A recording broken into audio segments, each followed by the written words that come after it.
তো হ্যালো বন্ধুরা, স্বাগতম আপনাদের সবাইকে মাটি ও মানুষ টিভি চ্যানেলে। আজকের ভিডিওটি খুবই গুরুত্বপূর্ণ, কারণ 2026 সালে জানুয়ারি মাস থেকে রেশন ব্যবস্থার নতুন নিয়ম চালু হতে চলেছে। চাল, গম, আটা, চিনি সবকিছুর পরিমাণ বদলে যেতে পারে। তো ভিডিওটি খুব গুরুত্বপূর্ণ হতে চলেছে, তাই ভিডিওটি স্কিপ না করে সম্পূর্ণ ভিডিও দেখার চেষ্টা করবেন। সরকারের তরফ থেকে জানানো হয়েছে 2026 জানুয়ারি মাস থেকে রেশন বন্টনের নিয়মে পরিবর্তন আনা হতে পারে।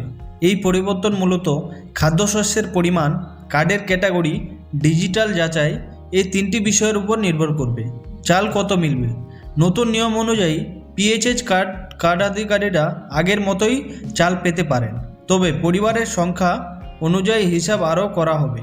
ভুল তথ্য থাকলে চাল কম পাওয়া বা বন্ধ হতে পারে। গম কত মিলবে? গমের ক্ষেত্রেও পরিবর্তন সম্ভাবনা আছে। কিছু এলাকায় গমের পরিমাণ কমে আটা দেওয়ার পরিকল্পনা রয়েছে। আটা কত পাওয়া যাবে? যে রাজ্যে আটা প্রকল্প চালু আছে, সেখানে গমের বদলে পরিশোধিত আটা দেওয়া হতে পারে। এতে সাধারণ মানুষের সুবিধা হবে বলে জানানো হয়েছে। চিনি মিলবে তো? চিনি নিয়ে সবচেয়ে বড় প্রশ্ন। সব কার্ডে চিনি নাও পাওয়া যেতে পারে। বিশেষ কিছু ক্যাটাগরি কার্ডেই সীমিত পরিমাণ চিনি দেওয়া হতে পারে। রেশন কার্ড নিয়ে নতুন কড়াকড়ি। নতুন নিয়মে আধার লিঙ্ক বাধ্যতামূলক। ইকেওয়াইসি না থাকলে রেশন বন্ধ হতে পারে।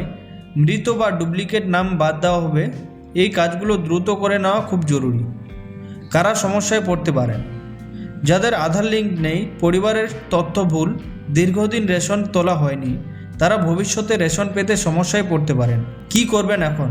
রেশন দোকানে গিয়ে তথ্য যাচাই করুন, আধার লিঙ্ক, ইকেওয়াইসি সম্পূর্ণ করুন, পরিবারের সদস্য সংখ্যা ঠিক করুন। তো বন্ধুরা, আমরা এই প্রতিবেদন বুঝতে পারলাম 2026 সালের জানুয়ারি মাস থেকে আমাদের রেশনের কি পরিবর্তন হতে পারে। প্রথমে ইকেওয়াইসি না থাকলে ইকেওয়াইসি করে নিন। আপনার আধার লিঙ্ক না থাকলে, পরিবারের ভুল তথ্য থাকলে, যদি পরিবারের কম বেশি হয় লোকজনের সদস্যের, তাহলে কিন্তু এটা আটকে যেতে পারে, রেশন আটকে যেতে পারে। দীর্ঘ রেশন তোলা হয়নি যারা আছেন, তাদের কিন্তু ভবিষ্যতে সমস্যা হতে পারে। কি করবেন? রেশনের দোকানে গিয়ে তথ্য যাচাই করুন, আধার লিঙ্ক, ইকেওয়াইসি সম্পূর্ণ করে নিন এবং রেশন কার্ডের সঙ্গে আপনার মোবাইল নাম্বার লিঙ্ক করে নিন। তাহলে কিন্তু আপনার আধার কোনো প্রবলেম হবে না, রেশন কার্ডের কিংবা রেশন নিতে কোনো প্রবলেম হবে না। এই ভিডিওটি যদি উপকারে আসে তাহলে অবশ্যই লাইক করুন, বন্ধুদের সঙ্গে শেয়ার করুন, আর আমাদের মাটি ও মানুষ টিভি চ্যানেলকে অবশ্যই সাবস্ক্রাইব করতে ভুলবেন না। ভালো থাকবেন, সুস্থ থাকবেন। আবার দেখা হবে নেক্সট ভিডিওতে। ধন্যবাদ।